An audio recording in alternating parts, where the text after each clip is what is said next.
What's up, guys? And if you noticed, I'm wearing the same clothes as Friday's video. I wonder why. Now, today is Friday. Unfortunately, my alternator died. I actually had Lexi come back to life for a few seconds. Just long enough to get her on those rhino ramps. And then she sadly died again. Well, I'm going to keep reviving her every time I need to move her. But overall, she's dead. But since she's dead, how about some funeral attire? So for Lexi's funeral attire, this is so fucked up. I have a rear diffuser I've been waiting to put on. Well, Lexi's going to be revived eventually, be a zombie or whatever. I'm gonna have to install this diffuser to make her look better. I've already tested some vinyls. I'm not letting you guys choose on this one, because you guys picked carbon fiber for the front lip, I think.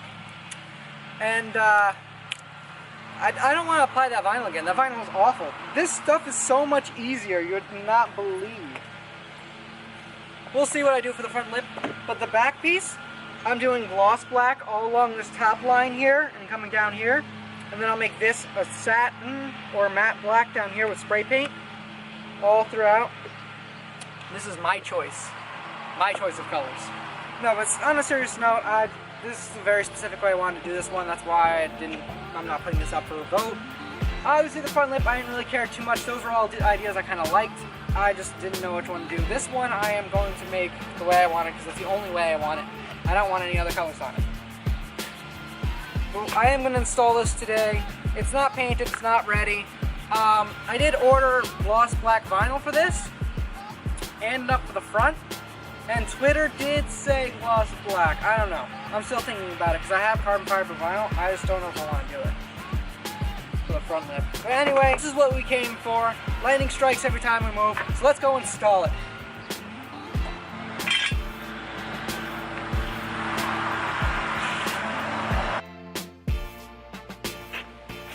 So I'm trying to find the best way to really get this to stay in place. Because double stick tape won't stick because it's kind of oily and I haven't cleaned up the oiliness, so I'm just kind of installing it lightly just so I know where the holes will be and everything like that. I know they usually put holes through here and there for the middle supports. Then I'll do holes right where the muffler is because that won't really be noticeable, and along the underside here and maybe on the bottom a little bit as well. I'm just trying to find out the best way I can do this, that's all.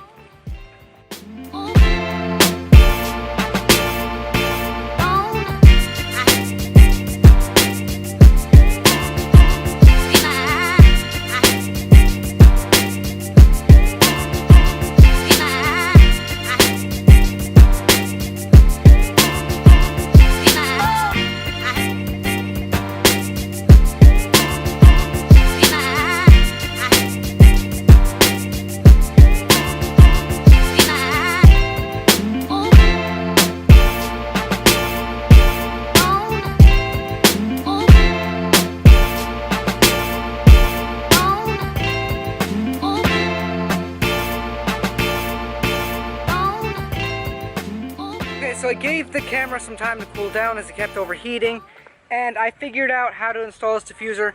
I was reading online and a lot of people have fitment issues with this, and I learned how to kind of fix them on my own, because there's no videos online of how to do this, so I want to give you guys the clearest representation of how to do it.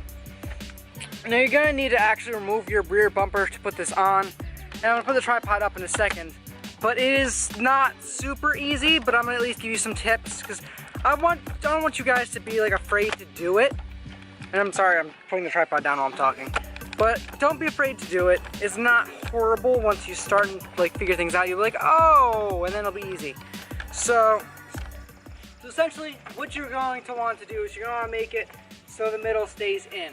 So what I did to get this to work is I removed my rear bumper, which I know on the IS250, IS350, and ISF, it's a huge rear bumper. You remove the screw on that side in the fender, screw on that side in the fender right near the crease. Then you remove the screw underneath that on that side as well, and then the two clips in the middle you'll see are attached to the bumper. Then it should just pop out of the clips and come off. Now here's the lineup part that you're going to want to know. So at first you're going to want to put 2 screws in the middle of the diffuser. These are not going to go through the bumper, you want them to go in front of the bumper. These are going to help you guide the bumper in place. I would say about 1.5 inches to 2 inches in. You can do this while it's not on here just so it'll help you. It'll just keep things in line. Mine are about 1 inch in, and there's like another 1/2 inch towards the bumper, maybe a little more. But I just don't want to put anything there because then it'll be visible. I'm just put some double stick tape in the middle, so then there's no visible screws there. Well, that's fine. I'm going to paint the other screws black anyway. But once you have it lined up in the center where you think it is, also what helps is the inner portion of the exhaust tip curve in, the cutout. So you're going to make sure that both are touching the cutout, and then what you're going to want to do is you want to pull it in as far as you can and make it so then the 2 pieces are lined up. And I'll move the camera closer so you can see.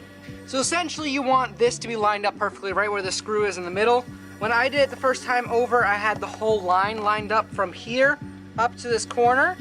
However, it's not lined up anymore because when you do the screw over here, this screw has to come up towards the edge of the bumper, which I have some holes in my bumper because I was trying to figure that out. And there will be a pretty big gap here because it's a different shape than the bumper and they're not entirely well made. So you have to kind of like work with it and figure it out. I looked online, there's no better one that's better made. They're all the same, unfortunately. Even if you go to Wald themselves, it still has fitment issues like this. But you get your 1 screw in here first, then you get your screw up here after, then you can go to the other side and replicate the same thing on the other side. Once you have this in, your fitment's already going to be pretty good.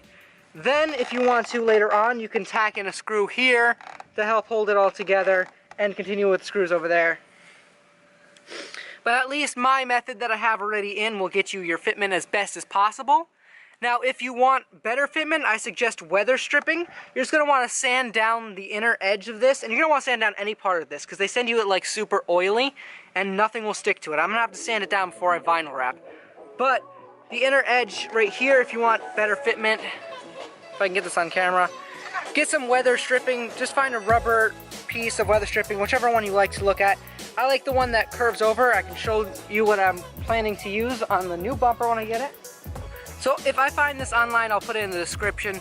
But essentially, it's kind of like a D-shaped weather stripping. This is what I like to use, and it'll work really well onto the edge of this. You can also add double stick tape to the edge if you'd like. I might later on. Because like I said, this is kind of like a test fit. As my new bumper, I still haven't received yet, and I will receive it pretty soon. You can just put it in on the edge like that, and then it'll get rid of the gap for you, and it'll keep it sealed from any water getting in. But with mine just tacked in, it is good enough for me to put in other screws. I might try and find a longer screw than what they give you, because unfortunately they give you self-tapping screws, which you can only pretty much screw in once. If you try to screw it in a second time, you usually fuck it up and then you have nothing to use and there's just a hole in there. So that's really why I tried to learn how to do the fitment on here, because I was scared when I get my new bumper that I'll actually mess up and then I'd have holes in my new bumper and I'd have to go back to this cracked one. So it was definitely a good idea to test it on this bumper. If you guys don't know, I'm getting a rear bumper used from a car that's this exact same color. It's a 2009, I believe it came off of. It was either 2009 or 2013. And it's got a little bit different reflector spots and everything, so it'll just make my car harder to distinguish which year it is, which I kind of like. Only the OGs really know what year my car is. But the fitment's definitely a lot better. It's on, which is good, and I think I'm going to leave it like this for now, just because I have the fitment set up, and then I'll do all the final screwing in and tacking. I want to thank you guys so much for watching the video. It was a bit of a struggle, but I hope I gave you enough details. If you have any questions, please just comment them down below. I try to keep up with comments, so if you need help, just let me know and I'll try and guide you through it. I want to thank you guys so much for watching. Put a like on the video for Lexi so she gets running again soon. Peace out and be legendary. So baby, pull me closer in the